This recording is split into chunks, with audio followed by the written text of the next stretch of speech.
Been wanting to talk to this guy for a long time here. Written work, you can find it at the Lever Time podcast is where you can find some of the other stuff that he is doing when it's not the written word. But I believe, David, and thank you for joining us, that you are somebody who has covered corruption from both sides. I guess you probably get assassinated from both sides, but you don't think the Democrats are a whole lot better than the Republicans. And I think I can say this for you. Maybe I can't.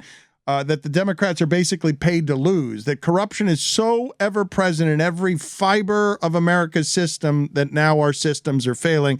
So I just wanted to get your expertise all over how and where America is failing and why. So again, thank you for joining us. But what is the corruption that keeps you up at night? Because you're surrounded by an awful lot of it. Well, I think that you're right that in many cases, the Democrats are the Washington Generals to the Republicans, Harlem Globetrotters of evil. And I think if you analyze the problems in our country and are honest about how to solve them, then you can't just say it's the Harlem Globetrotters of evil or the reason that they keep winning, or at least winning on policy. And we can talk about elections separately, but on policy, continues in many cases to shift to the right. And I think you can't be honest about that if you don't admit that the Washington Generals are a part of that game. And I think that's part of what we look at in our reporting at levernews.com is who's controlling the government, who's being paid, and what's coming out when it comes to policy. And I think the corruption that keeps me up at night is corruption that affects the policy that we're all relying on. So, for instance, when the oil and gas companies are putting tons and tons of money into American politics, into elections, when the private equity industry, which funds much of the oil and gas industry, puts so much money into politics, and out comes, for instance, a climate bill that has certainly a lot of good spending on renewable energy, but that ties that renewable energy expansion to an expansion of the fossil fuel industry, an expansion of fossil fuel development, when scientists are telling us that we need to stop new fossil fuel development in order to meet emissions targets.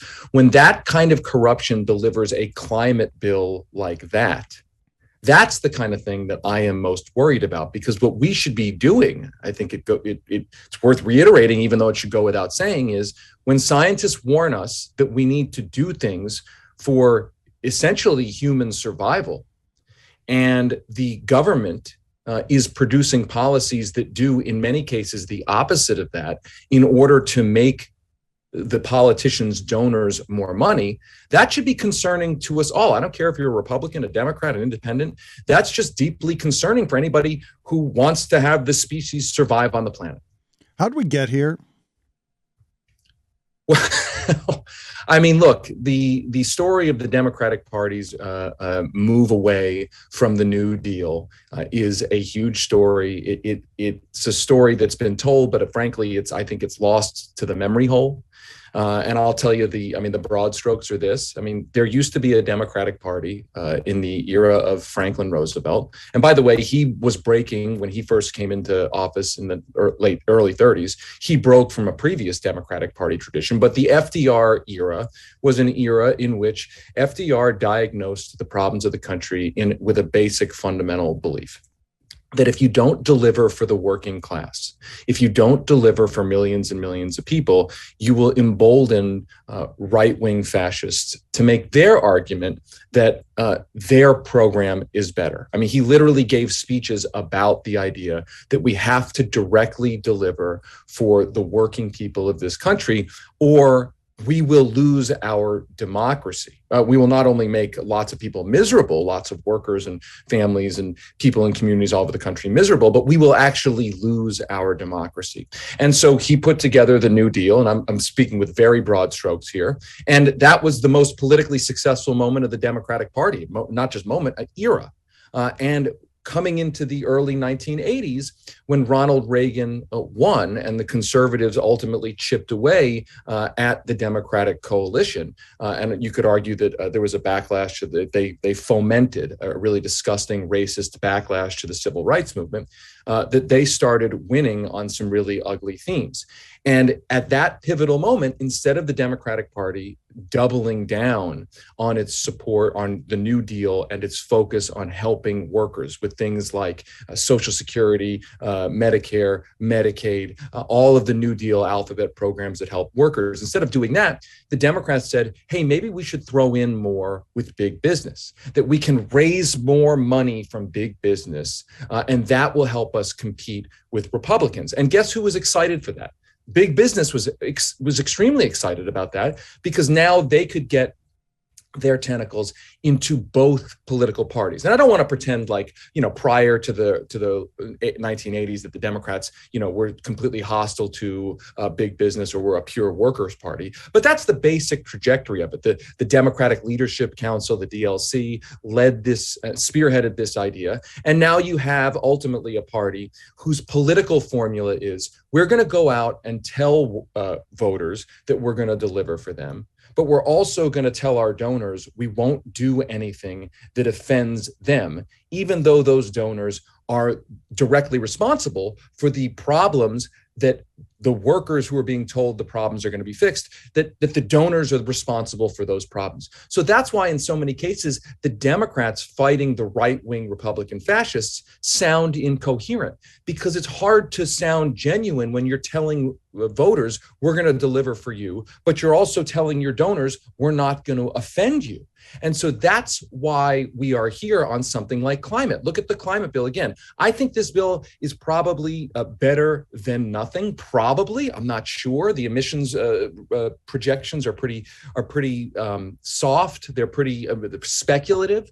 But I still think it's probably better than nothing. It's a gamble. But the point is, it's not a real robust climate bill. It ties it to fossil fuel development because the Democrats decided, listen, we don't want to tell our oil industry donors, we don't want to tell our energy industry donors, the utilities and the like, that they have to sacrifice anything. So what we're going to do is we're going to go out and pretend that we can satisfy everybody. We're going to put money into renewables. We're going to expand fossil fuel development. We're going to help the utilities. We're going to do all these things, even when scientists say, listen, you have to make a choice. So that's why what the party is saying doesn't sound all that coherent. Like, how is it a climate bill if you're expanding fossil fuel development, right? Like the answer is, the answer of how it got engineered is because the party doesn't want to tell its donors, hey, listen, you're going to have to change. You're going to have to sacrifice.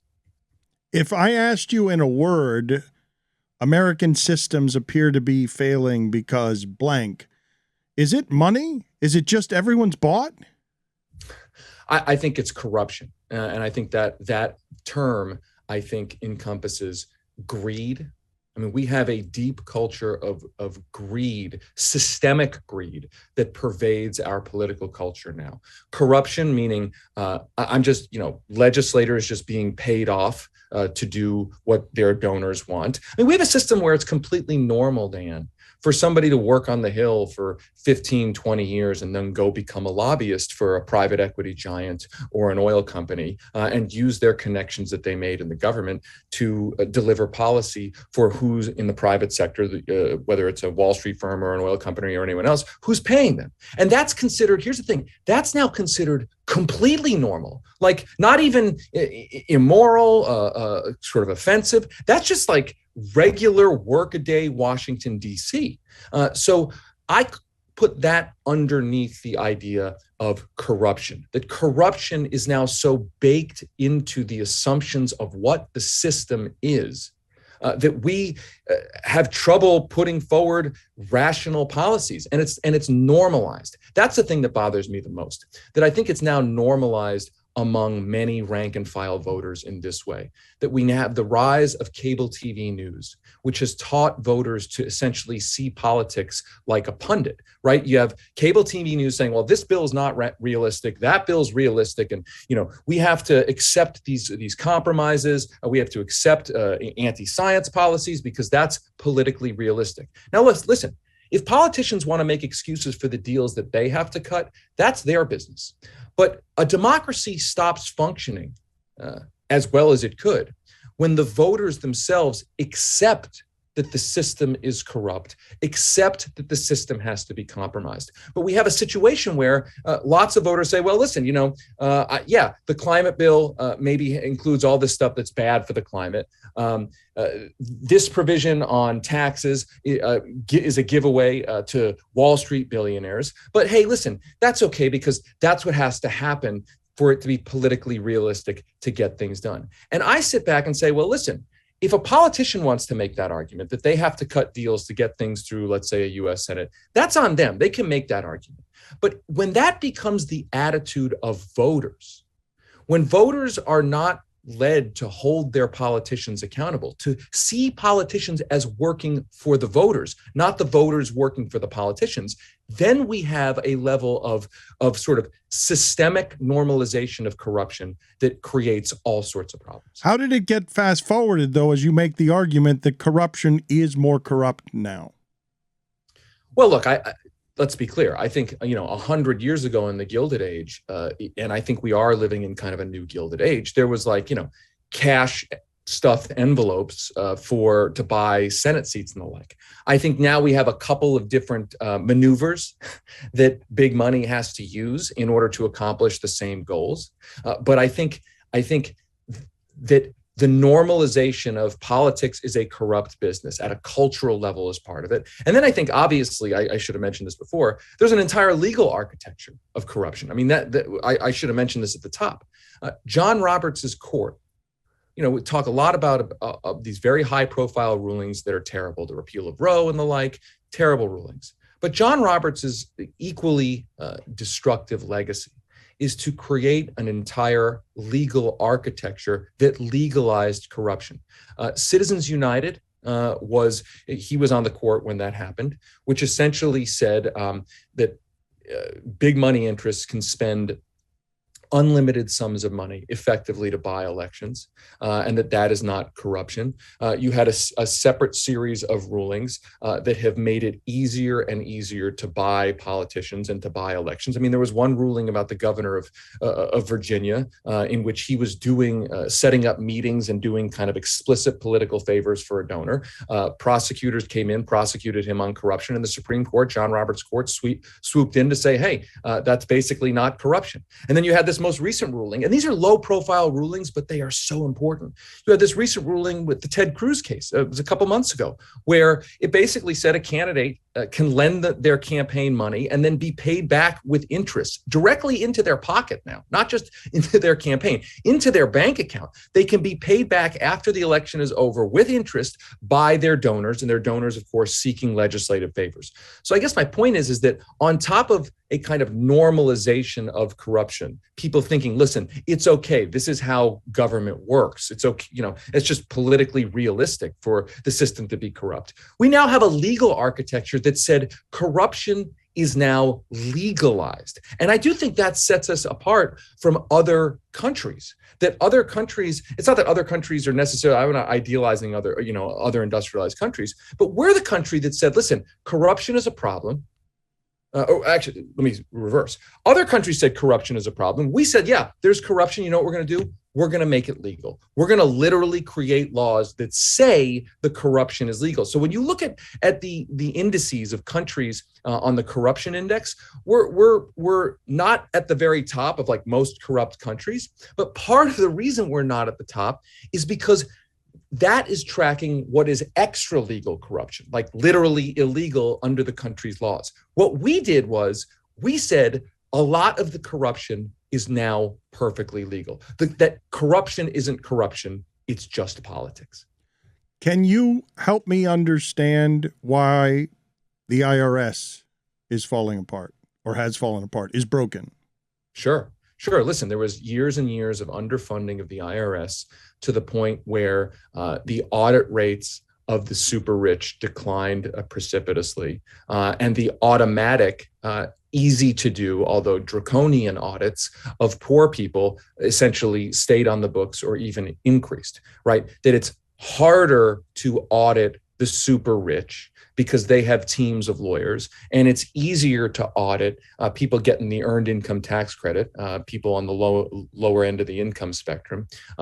And so there was a very deliberate campaign to sap the IRS of its basic budgetary resources. And so you've got a situation where the IRS has essentially, as you said, fallen apart. Now, I do think in this climate bill, there is one of the best parts of the bill, separate from climate, is a lot more funding for the IRS. And you now see the Republicans saying, "Oh, the Democrats are putting together a tax Gestapo," which is so dishonest. I mean, listen, I'm a critic of the Democrats on a lot of things, but the IRS falling apart is really good for nobody other than the super rich. It's not good for small and medium-sized businesses who can't even communicate effectively with the tax agency. It's not good for government agencies that need funding, that rely on funding from basic tax collection. It's good for people with armies of lawyers, the collapse of the IRS. And my hope is that if this bill passes, that the IRS will start to be rebuilt, because it's a huge problem. What are some of the other American systems failing that alarm you? Well, certainly, look, the healthcare system is, let's talk about that for a second. I mean, the healthcare system, I saw this headline a couple days ago that we've reached the lowest level of uninsured. That's good if you think about it for 5 seconds.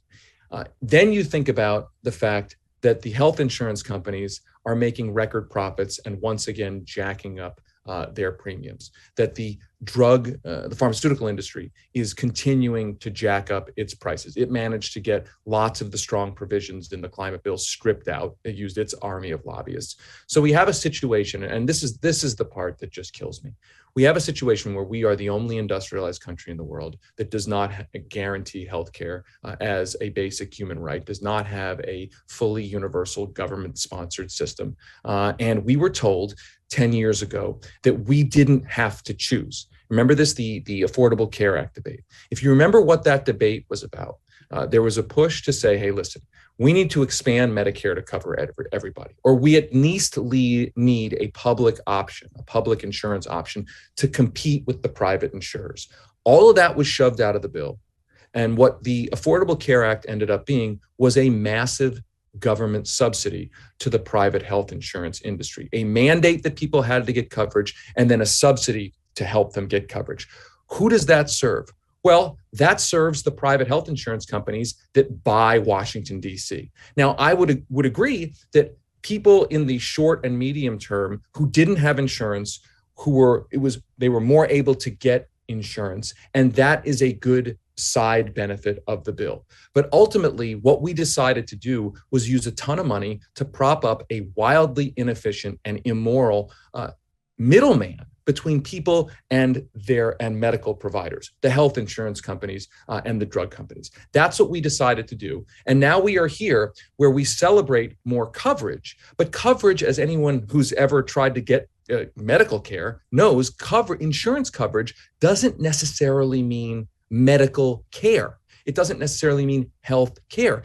It can often mean medical bankruptcy. And by the way, it is a huge ripoff in the sense of what we spend now on healthcare versus what we could spend on something like an expansion of Medicare, that we would be spending as a nation so much less. But there are powerful interests making lots of profits off of the fact that we have an inefficient system. In other words, the inefficiency is where they make their money. So we are living in the wealthiest country in the world, and also the only industrialized country in the world that doesn't guarantee a basic medical care. And by the way, we know that not having that system resulted in hundreds of thousands of excess deaths during the pandemic. That's a recent report from Yale University researchers. So we've apparently just accepted this. And to be clear, Joe Biden campaigned on a public option, promising at least a public health insurance option. I mean, he campaigned against Medicare for all, but he did promise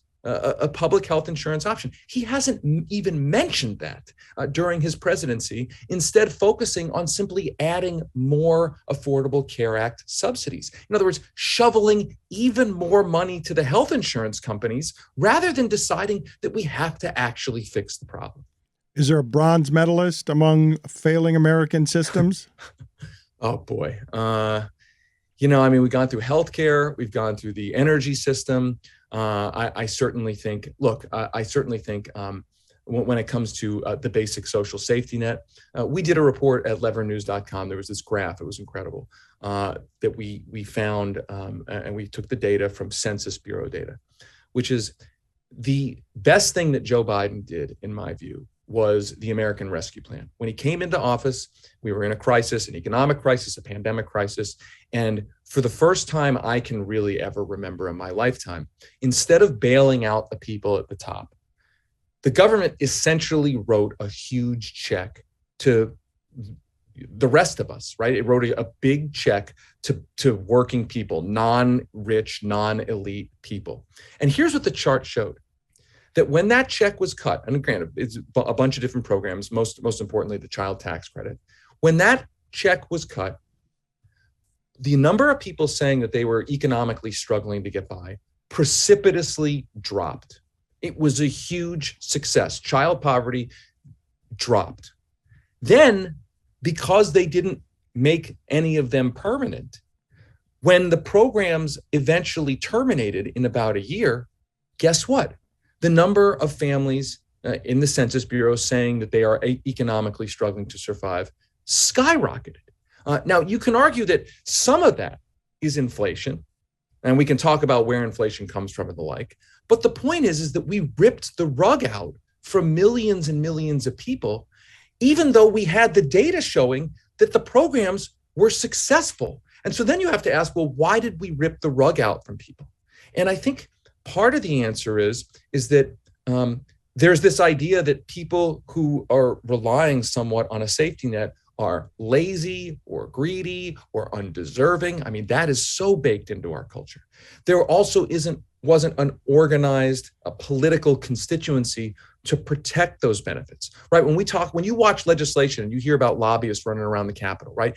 Private equity lobbyists or health insurance lobbyists, those are organized political constituencies with huge amounts of money, right? I mean, there's some stat about, every member of Congress has 10, for every member of Congress, there's 10 lobbyists, right? Those lobbyists don't represent regular, ordinary working people, right? They don't represent regular people. And so when the child tax credit expires, there's not, a white shoe law firm from a private equity firm lobbying for it. It just falls by the wayside. I mean, we had a situation in the Senate. I mean, let me blow your mind for a second. There was a situation in the Senate where this just happened last week, where I think it was 97-3 or 99-1 voted against adding the reinstatement of the child tax credit into this big spending bill moving through Congress.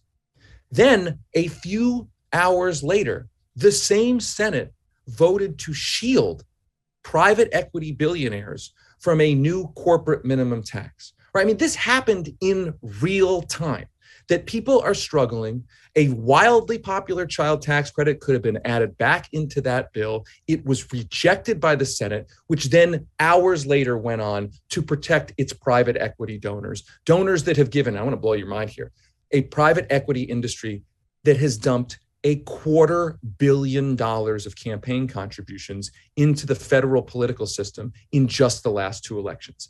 That's the problem. Do you come home every day pissed off, or are you numb to it?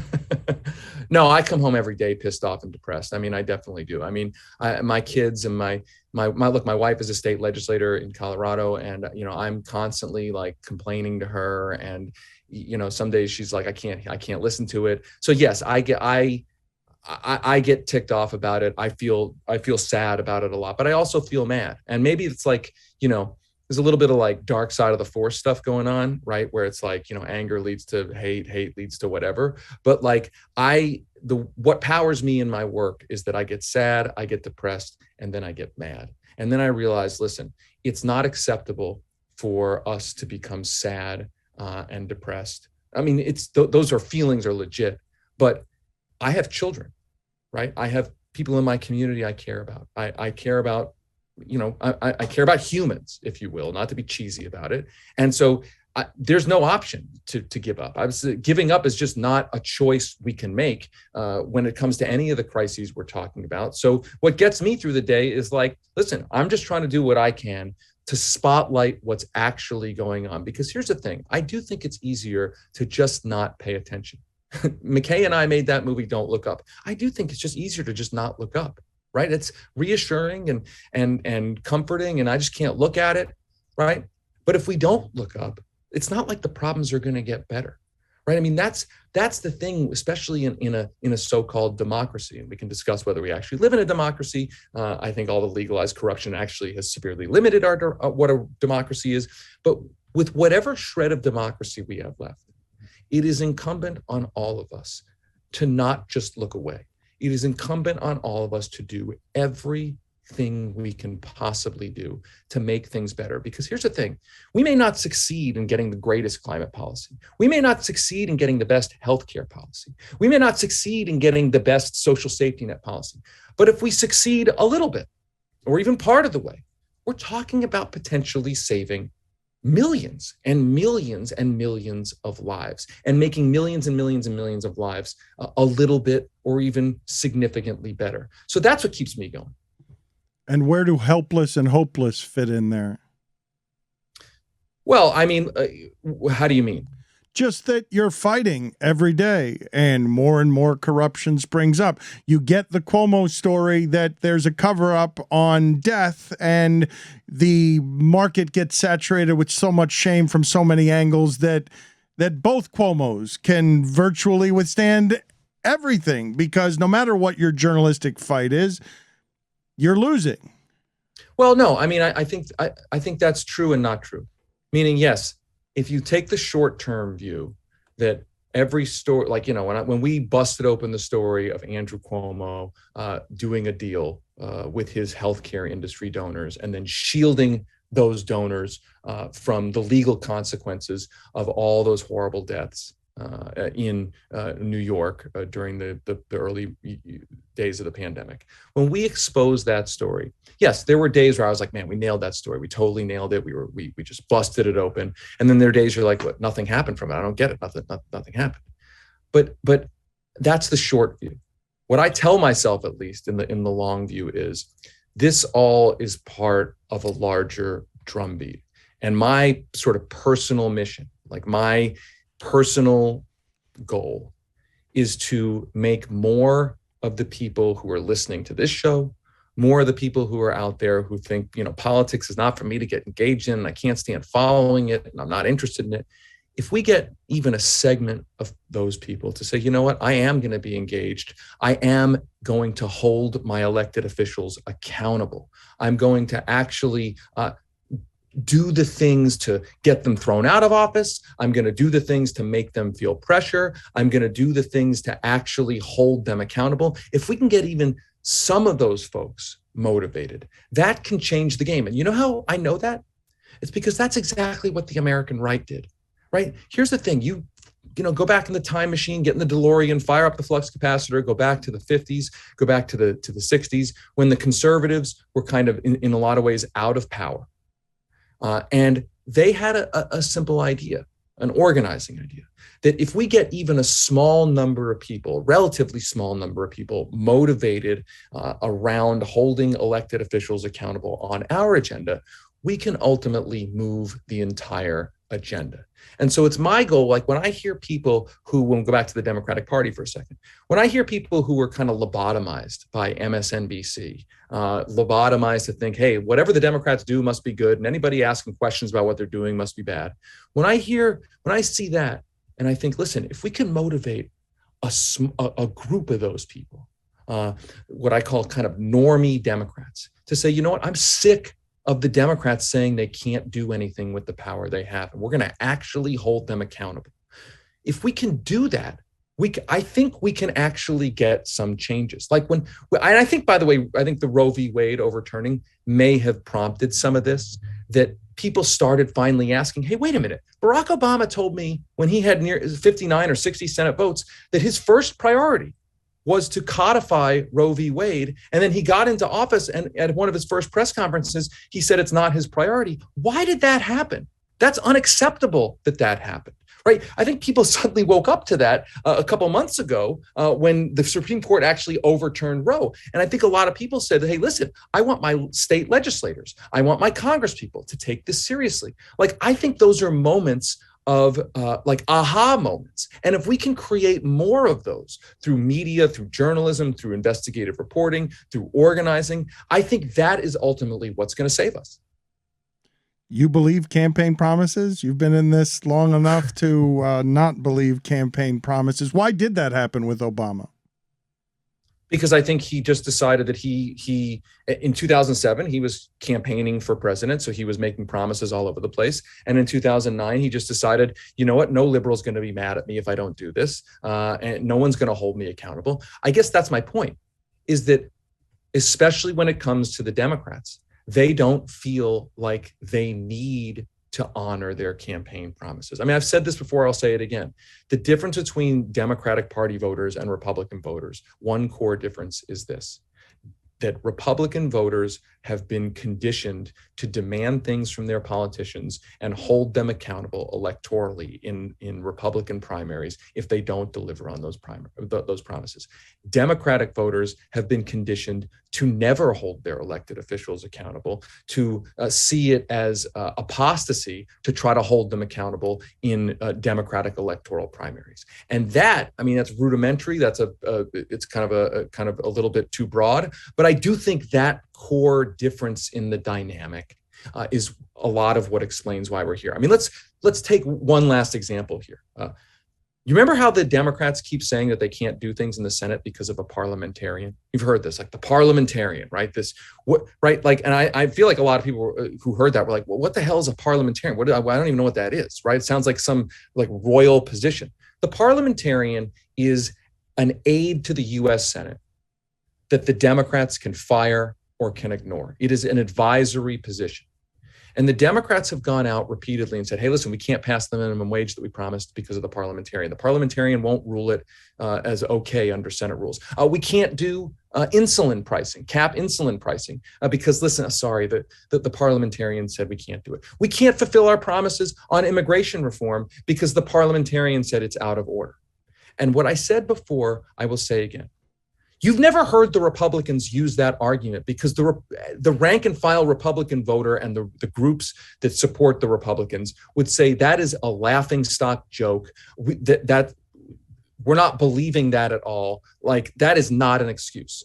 But Democratic Party voters, by and large, Democratic Party pundits, a lot of the groups in Washington that support Democrats, they've just accepted that like that's a legitimate excuse. And I'm sitting back and saying, listen, what we have to get to is a politics where if a majority leader, a Senate Democratic majority leader comes out and says, I can't get a promised minimum wage because of a parliamentarian, everyone says that's complete crap. Nobody believes that, to the point where a Senate majority leader in some utopian future, Democratic majority leader, would never actually use that excuse because he or she would know that the Democratic voting electorate would not tolerate it. We're not there yet, and we need to be there. Since you brought it up, what is the state of American democracy? Listen, man, I think it's teetering. I mean, I think it's teetering, and I think a lot of people will put their hopes into the January 6th hearings, and I certainly support the hearings and holding the folks who organized the insurrection and the riots, holding them accountable. I think the hearings were basic law and order stuff that should have happened. But I think we are deluding ourselves if we think that the January 6th hearings or an investigation of Donald Trump's crimes and the like will solve our democracy problems. I think that's delusional thinking. I go back to what FDR said in 1938. I'll paraphrase a quote from him.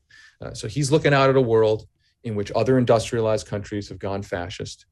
He's looking at a country, his own country, where there was a big fascist movement at the time, fascist rallies in Madison Square Garden and the like. And he said, other countries, I'm paraphrasing here, but he said basically other countries have discarded democracy, not because they didn't like liberty, but because they saw a government that was dysfunctional and not delivering for people. And they decided to sacrifice democracy in the hopes of getting something to eat. That was what he said. And I think that we delude ourselves into thinking or I should say liberals, I think, delude themselves into thinking that going out and just saying we need to protect democracy, if we're not showing how democracy works for working people. In other words, if the democratic system is not materially improving the working class's lives, then when you go to the voters and say, hey, listen, I know we haven't passed the minimum wage. I know we cut off the child tax credit. I know we haven't delivered for you, but you got to vote for us to protect democracy. A lot of voters are going to say, listen, I voted for you last time. I used the democratic process to put you in power on your promises to materially improve our lives, and you didn't do that. So why do I care about democracy? I mean, ultimately, democracy can only stand if it's delivering for the people who are electing the politicians. I mean, ultimately, you want to, what's the democracy crisis in America? Yes, it was expressed in one way as the riot at the Capitol. But the democracy crisis in America is a system of legalized bribery that makes sure that when people elect representatives on campaign promises, that those promises are not delivered. Because ultimately, if democracy, not to get too academic about it here, but if democracy is self-governance, and we keep electing people promising to do X, Y, and Z, and a small cadre of donors and elites make sure that X, Y, and Z don't happen, that is not self-governance. That is not democracy. That is kind of the patina of democracy. But functionally, it is oligarchy. You've been covering corruption for a long time. So when you're watching January 6th happen, are you surprised by it? Are you thinking to yourself, well, I could have seen this coming? Do you have the clarity of retrospect after it's happened? Oh, of course I should have seen this coming, but I never thought it would happen in my country. I was not surprised when the January 6th stuff happened. In fact, but I was mostly scared about what might come next. That's what keeps me up at night, which is that the January 6th situation, I think, was a preview of what could come next if the opposition to that, the opposition party standing between government by whatever that was and this, that if the opposition party does not materially deliver for millions and millions of people, that is what I fear what would be a preview of what is to come. That the Democrats have to be able to go out and say, you use the democratic process to elect us. Here is what we delivered. Keep putting us in power and we will keep delivering.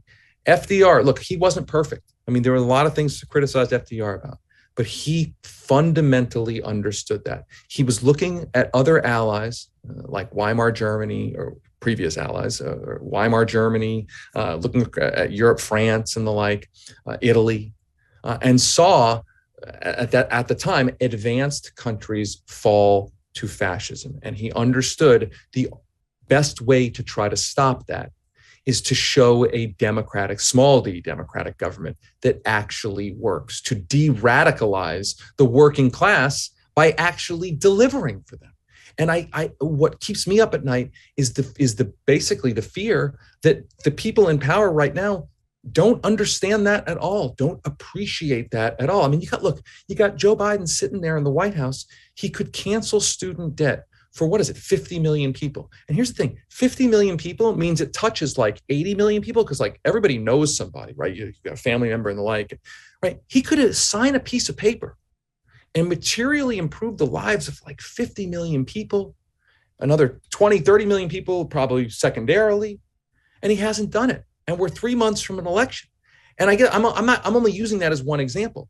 Like the posture of the people in power who say they want to stop the kind of Donald Trump fascist movement. The posture needs to be, we are doing literally every possible thing we can to show that we are helping materially improve the lives of voters right now. The Republicans may scream when we cancel student debt. They may scream if we raise the minimum wage and the like. But what we need to be doing is focusing on delivering so that when people go into that ballot box, they don't say, hey, listen, the Democrats haven't delivered anything for me, and I'm just going to vote for the fascists. That's what we need to prevent. The greatest threat to our teetering democracy is blank.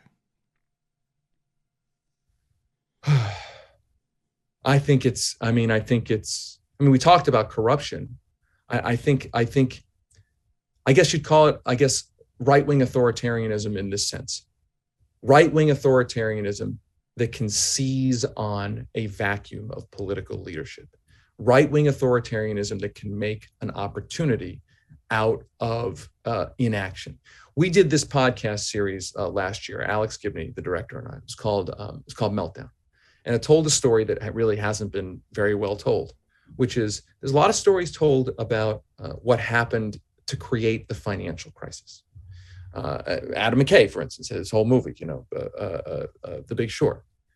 Our podcast was a story of how the failure to robustly and seriously deal with the aftermath of the financial crisis created the political environment for Donald Trump to succeed. That Obama bailing out the 13 bankers who created the crisis while millions were foreclosed on. So he comes in campaigning on hope and change. He gets into power. He bails out. The average person sees him bailing out Goldman Sachs, working with George Bush first during the campaign, and then, it took, sort of bipartisan bailout, and then continuing those bailouts when he became president, while millions were foreclosed on. And in rushes the right-wing movement to say, see, you elected them on hope and change. What did they deliver? They delivered for their donors. They delivered more of the same. And that created the political environment for Donald Trump. And by the way, you don't have to believe me on that. It was none other than Steve Bannon who said, quote, "The legacy of the financial crisis is Donald J. Trump." And I tell you that story because we made that podcast series as a reminder of, like, if that history repeats, then we should expect the same political situation to also repeat. That if the Democrats are given power back again, which they were in 2020, by the way, they barely won, and they don't deliver for working people, then we should expect the same results in 2024. Last thing before we let you go, let's play for the audience Chris Christie hammering David Sirota. And the article that spurred all this conversation has been written by a guy who is a completely discredited journalist who's been fired for being inaccurate and inflammatory before. So, right now, anybody who can, pop up on a website calls themselves a journalist. David Sirota is not a journalist. He's a hack. Oh, it's the greatest day of my life, man, or at least my professional life. I mean, my kids being born was the greatest day of my life. The greatest day of my professional life, and some context on that. And I'm here, by the way, at the Jersey Shore with family right now. So I actually super appreciate that Chris Christie clip.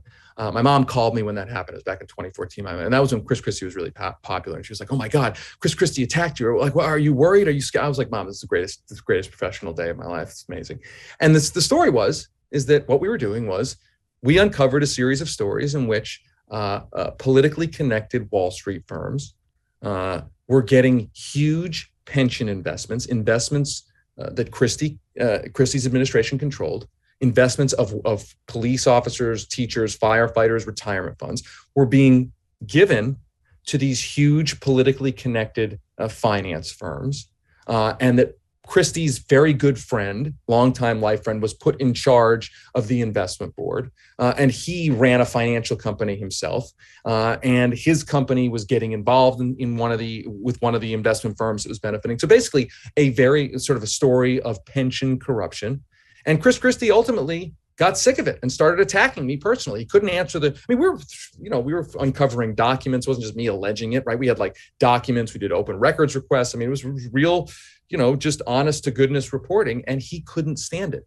And I used that clip in a recent speech about the underdog, which is to say that, listen, anytime you are digging around the heart of power, anytime you are challenging power, anytime that you are asking inconvenient questions of power, that's the response you're going to get.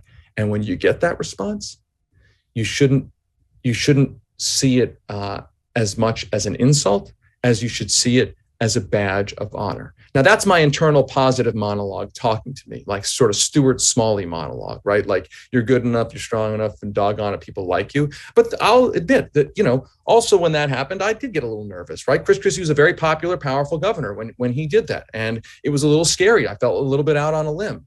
But I have my sort of better internal monologue is like, listen, when that happens, Andrew Cuomo, his staff attacked us when we did the nursing home story. The point is that anybody who hears this, if you're confronting your local congressperson, if you're at the city council and you're demanding something, why did the money go in and this came out and this policy screwed us?